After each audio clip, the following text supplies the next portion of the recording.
In the next few minutes, you're going to learn my 3 biggest recommendations for Catholics on how to successfully fundraise in the new year.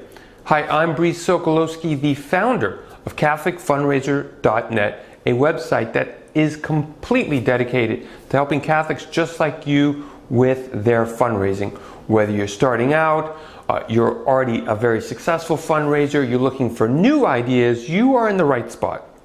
Now, before we dive into my 3 recommendations on how I think Catholics can successfully fundraise in the new year, I just want to make sure that you've downloaded my free fundraising guide, the 10 Commandments to Catholic Fundraising. These are 10 things that I've found that are very helpful for me to make sure that I'm aligned with my faith and at the same time fundraising effectively, because sometimes it's hard to balance the both. So make sure that you download absolutely for free my free guide, the 10 Commandments to Catholic Fundraising. The link is going to be right below.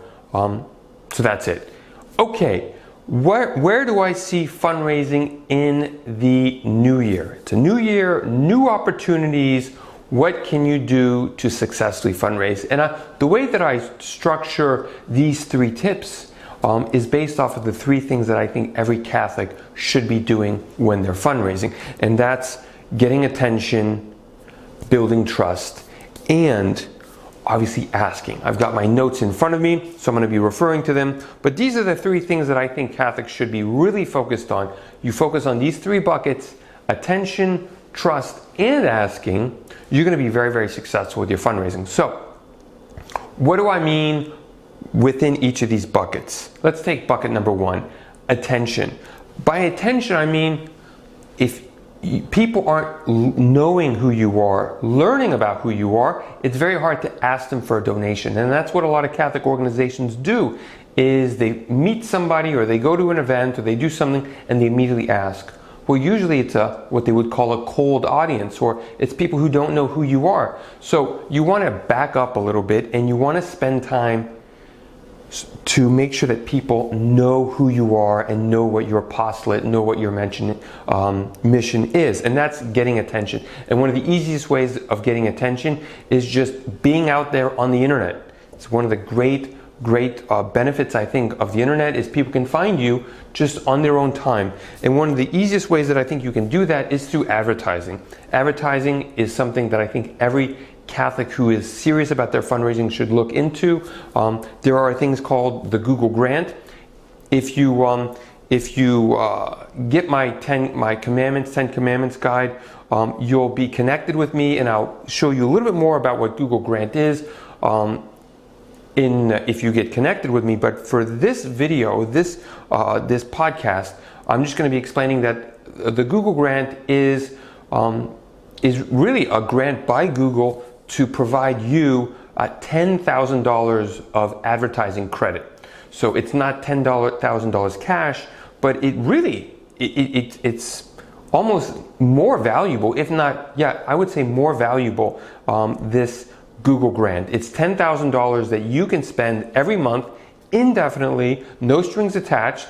Even if you're Catholic, I have religious orders, convents, full-on Catholic organizations that are using Google's money to get the word out about what they do.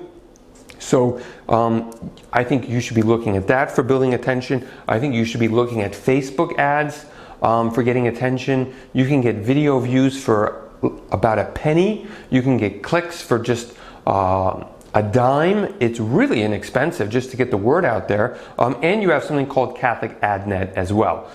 So I think you should be focused on getting attention, getting the word out. The next thing that I think you should be doing is building trust. You get people's attention, you got to build people's trust. How do you do that? Well, that's through regular communications. A lot of people think about sending out a newsletter. The unfortunate thing about a newsletter is that you're probably not doing it more often than you should. So you might be doing it once a month, once a quarter, once every 2 months.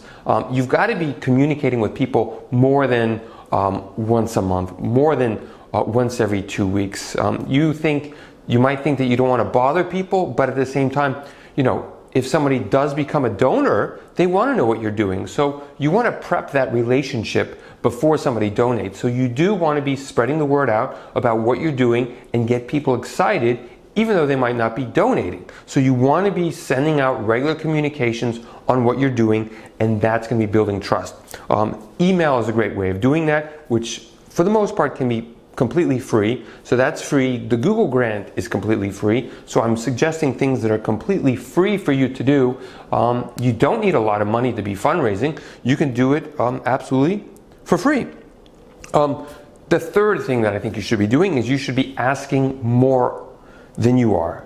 More than likely, you're doing what they call soft asks, where you're doing something and then at the end you're asking for something. Well, I think you should be more direct with your requests, and I think you can do that by figuring out, okay, who likes what I do, who's inspired by what I do, and ask those people. Now, it requires you to pay attention on who God is bringing in your apostolate, who's sticking around, who's commenting on things, who's calling you up, who's meeting with you after an event. You've got to take a little bit more time to do those direct asks. So I really think that this is the third bucket that I think is a huge opportunity for Catholic organizations, is doing more direct asks. You can do phone calls. I'm not saying phone-a-thons. I'm saying find a group of Catholics that you think are inspired by what you do. Call them up and ask them for a donation.